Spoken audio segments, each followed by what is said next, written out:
تو قربانی واجب ہوتی ہے جی۔ قربانی کے واجب ہونے کی 4 شرطیں ہیں۔ کتنی جناب؟ ان کو یاد کر لیں۔ قربانی کے واجب ہونے کی 4 شرطیں، یہ 4 شرطیں پائی جائیں گی قربانی واجب ہوگی، ورنہ واجب نہیں ہوگی۔ نمبر 1 مسلمان ہونا، غیر مسلم پہ واجب نہیں ہے۔ نمبر 2 مقیم ہونا، مسافر پہ نہیں ہے۔ نمبر 3 مال کے نصاب ہونا، ابھی اس کی وضاحت آتی ہے۔ نمبر 4 بالغ ہونا۔ یہ 4 شرطیں یاد کر لیں۔ پہلی شرط قربانی کے واجب ہونے کی کیا ہے؟ مسلمان ہونا۔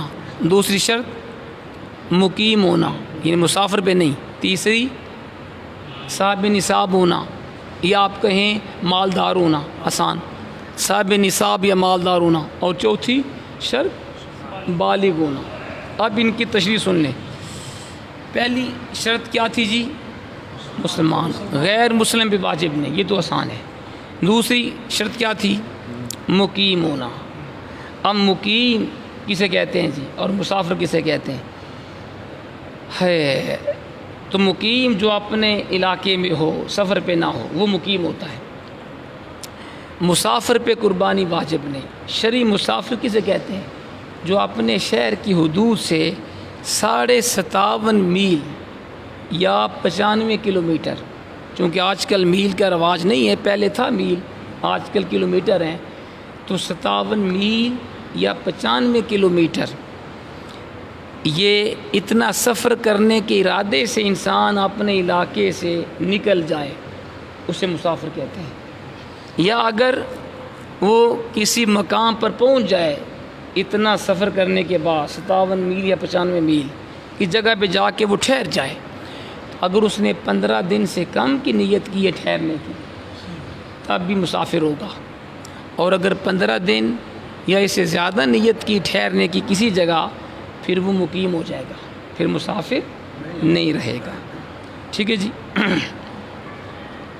اچھا جی، لیکن اگر بیوی ہے وہ شوہر کی تابع ہوتی ہے، وہ اگر 15 دن سے زیادہ بھی کر لے نیت، تو اس کی نیت کا اعتبار نہیں جب تک شوہر نیت نہ کرے۔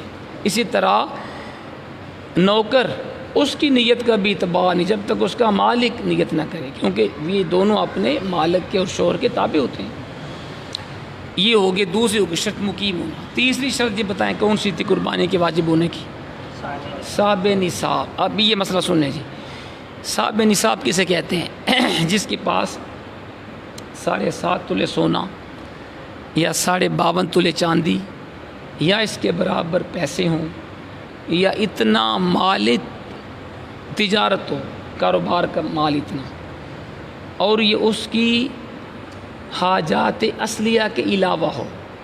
حاجت اصلیہ سے مراد ہوتا ہے کہ ضروری چیزیں جن کے بغیر بندہ زندگی نہیں گزار سکتا، جیسے رہائش کا مکان، پہننے کے کپڑے، کھانے پینے کا سامان، اگر وہ عالم دین ہے تو اس کی کتابیں، اگر وہ کوئی مستری ہے یا کوئی اس طرح کا کاریگر ہے تو اس کے ذاتی اوزار، یہ اس کی حاجات اصلیہ ہیں۔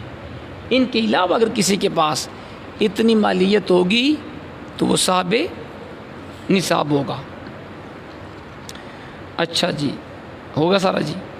اچھا، آپ کہتے ہیں کہ اگر آپ یہ اس تعریف کو اپنے ذہن میں بٹھائیں تو ہمارے پاس بہت ساری چیزیں گھر میں ایسی ہوتی ہیں جو ہماری حاجات میں شامل نہیں ہوتی۔